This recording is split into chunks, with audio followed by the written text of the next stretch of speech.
Dr. Fahmi Farah is someone who knows all about these kinds of things, heart attacks, COVID, and flu, and how it can be just a real double whammy to anybody coming up here in the next few months. And Dr. Farah, how are you on this glorious Saturday? I'm doing well, thank you, and thanks for having me on your show. Well, I'm glad you're here because I think we know that if you have comorbidities, COVID can be just devastating. But I don't think what has really been highlighted is just what it does to someone who may have had a heart attack or has COPD or has something similar to that. Tell us about the real level of concern when it comes to that.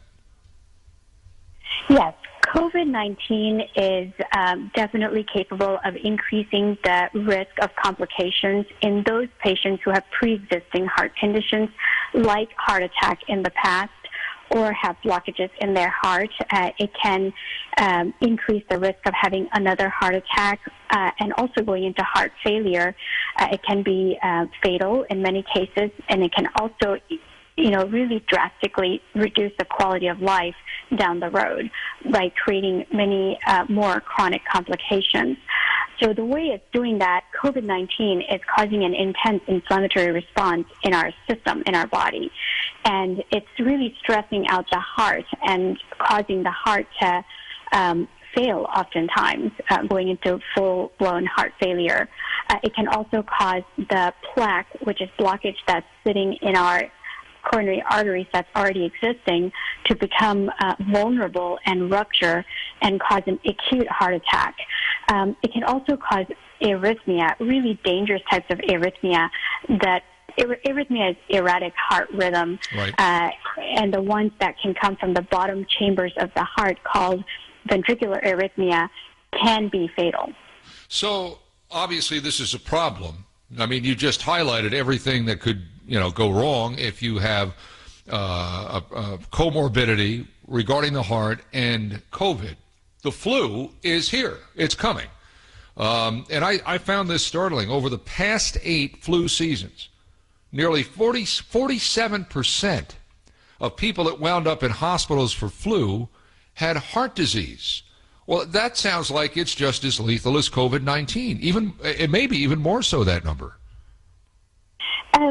That is correct. Both of them are virus, and both of them are very serious virus. Flu, you're correct. Every season, during winter months, during the flu season, we see a very sharp rise in the rate of heart attack as well as stroke. The reason behind it, again, is because of the inflammatory response it creates in our body and stresses the heart out, and heart just can't keep up with it. It can go into heart failure, and again, people can have heart attacks from that plaque rupture that the inflammatory process causes. Now, people who that's the reason why we really encourage people to get the flu vaccine every year. Mm-hmm. And for people who decide to skip the flu vaccine, they're in as much as 6 times higher risk of having heart attack.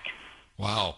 So obviously, get the flu vaccine. But what can you do other than the normal things that we're being told to do, which is wash your hands, wear a mask, social distance? You're talking about inflammation inside the heart. What else can we do besides that from a dietary standpoint, or exercise or whatever? What can we do? What kind of food should we eat? A very good question. In addition to taking all the precautions like wearing masks, washing hands, maintaining social distance, avoiding crowded areas, we should be really taking care of our immune health, which means eating properly, eating heart-healthy diet. And exercising activity is very important. Just because, of the pandemic, we should not stop the activity portion of it. Yeah. What we recommend is about an hour a day of vigorous exercise. And the other thing that's going to be really important is flu vaccination. We should, every year we should be getting the flu vaccine, and it's never been more important to get the flu vaccine than this year, the year of 2020. And here's why. Flu vaccine can reduce the rate of myocardial infarction, which is a heart attack, by as much as 67%.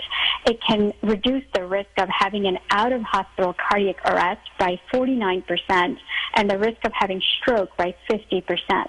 These are very significant numbers. So those would be my advice as precautions. Okay, so you're talking about, but again, what you said, a heart-healthy diet. I mean, obviously there's fish, that's good, but I'm talking about things that bring down inflammation inside the body without having to take, drugs for it. What? I mean, we say heart-healthy diet, what would it be? Healthy diet consists of, a heart-healthy diet is also a diet that is good for inflammation. It reduces inflammation in the body. So that would mean more vegetables, fresh foods that don't have, preservatives, which means for protein, fish, as you said, is a great source. Chicken is a good source, chicken without the skin. Not frying, not using butter in your food, using olive oil instead. So lots of fruits and vegetables, fresh foods would be the way to go to minimize inflammation and to boost your immune health. Yeah. Doctor, if someone, knows that they have heart disease and they think they're coming down with COVID, obviously you've got to call your doctor. You've got to go get a COVID test. I mean, that's something that's just rational thinking. But a lot of people are reticent to do things like, oh my goodness, I think I might be having AFib, or I might be having some sort of aflutter or something going on. And so they may be reticent to go to the hospital. I mean, it's documented all over the country. People electively aren't going to go to the hospital unless they can't physically walk or they are having a major heart attack. How much of a problem is that? Because it sounds like in some places, not all, but in some places, hospital beds are beginning to fill up again. This is hospital beds filling up is an issue we faced during the earlier parts of the pandemic, just because we were not fully prepared at that point. But as in general, the hospitals are doing a much better job right now. Most hospitals do have capability to see patients, both COVID patients and the non-COVID related problems like heart attack. So you're right. We are seeing an issue with people not showing up to the hospital for non-COVID related problems. Heart attack is a big problem because it is time sensitive. In fact, we've seen as much as 23% drop in heart attack numbers across the nation in the emergency departments. It's because people are not showing up because they're afraid. My advice would be to definitely not do that. If you're having a heart attack or having any kind of heart problems like chest pain, shortness of breath, you do need to go to the emergency department and receive the necessary care in a timely manner, because heart attack is a very time-sensitive issue. In fact, we have 90 minutes from the time of a patient is having heart attack to actually opening up the arteries and restoring blood flow to ensure that this person is going to live through this heart attack, for one, and also to make sure that after they survive the heart attack that they're not going to have serious complications down the road like heart failure. Yeah. So that's why the advice is to not avoid going to the hospital. In fact, do go to the hospital and receive the care that's needed. Dr. Fahmi Farah, cardiologist, talking about COVID-19, now the flu, and heart attacks. I ask a lot of doctors this, and I know your specialty is cardiology, but if somebody gets sick now and they start to have a fever, they might have a running nose or a cough or whatever. How do you know what they have with COVID, the flu, head cold? I mean, all of this stuff seems to be converging right now. If somebody's sick, and it's difficult, as you well know, with my GP, it's difficult sometimes to get in to see my GP just because all of these doctors are stressed and they're being stretched to the limit with patients. Everybody works, it seems now, for a big hospital group. How do you know what you have without going to see the doctor? That's correct. You don't know what you have without seeing a doctor. And that's what's unique about this season, this winter, because, I'm sure you've heard we're worried that we're going to get into this situation of what's called twindemic, meaning we're already facing COVID-19 pandemic, and now it's flu season, and the two are going to converge. And a lot of people will get affected with both COVID-19 and the flu because they're two different viruses, so they can absolutely infect you, the same person at the same time.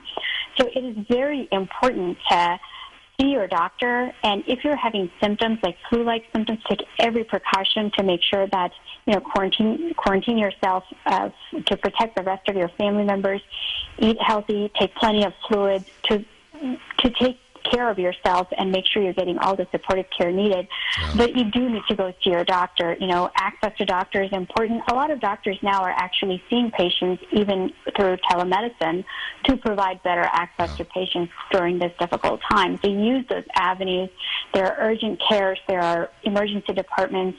So if people are having symptoms, emergency departments should be reserved for more sick patients, like people who are, having chest pain, shortness of breath, those types of situations. So for everyday, cold-like symptoms, you do need to get tested to make sure it's not COVID. And if it's not COVID, it could potentially be the flu. So it's part of the reason why the message is very important and clear that you must get your flu vaccine this year, because really you want to avoid getting the flu at all costs during this season. I've got a feeling that a lot of doctors and doctors' offices are going to be overwhelmed. I just sense it's happening. If that happened, look at what happened in March, and see what the pathway from March to now.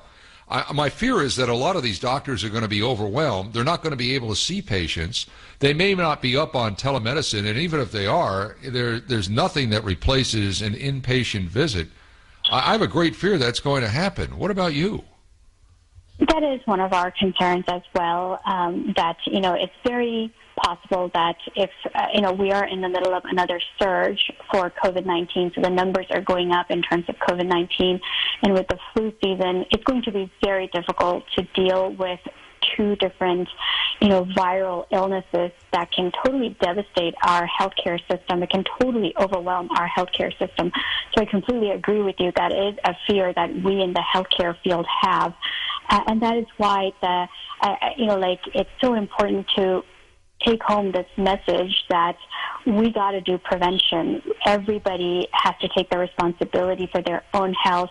Prevention is key this season, taking all the measures to make sure that you are preventing yourself from contracting COVID-19, as well as flu vaccine. And everything you pointed out, it's not just wearing masks and washing hands, it's everything, which includes eating healthy, making sure that you're keeping up with a healthy immune system, staying active. So all those things play an important role, because you're absolutely correct. We can easily get overwhelmed during this winter because, the goal was to contain COVID-19 as best as we could, but unfortunately we are seeing a surge again.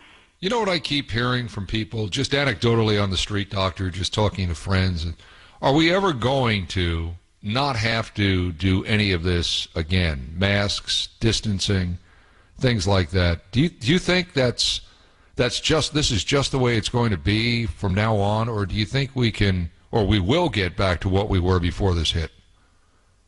I'm a very hopeful and optimistic person. So, yes, I would like to think that we're going to get over this and we will get back to normal. But it's going to take time. It is a pandemic, a very serious pandemic. We haven't seen anything like this for 100 years. So, yes, we as a population have seen pandemic in the past, and we've been able to overcome them, and we will overcome this one as well. We are diligently working as a global force to come up with a vaccine. I'm sure a vaccine will be out.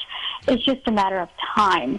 And it's this time that we got to work together, as a globally, not just here in the United States, but as a population, as human race, we've got to work together and with patience, because, it's been so long that a lot of people are running out of patience and just want to get back to their normal lives.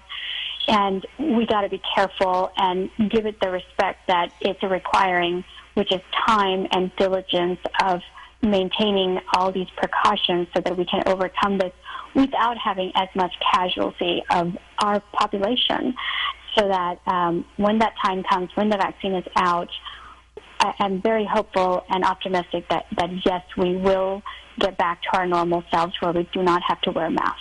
I hope you're right, and I hope we don't run out of time. Dr. Fahmi Farah, thank you so much for your time. We appreciate it. You take care of yourself and stay well. Thank you so much. It was a pleasure to be here.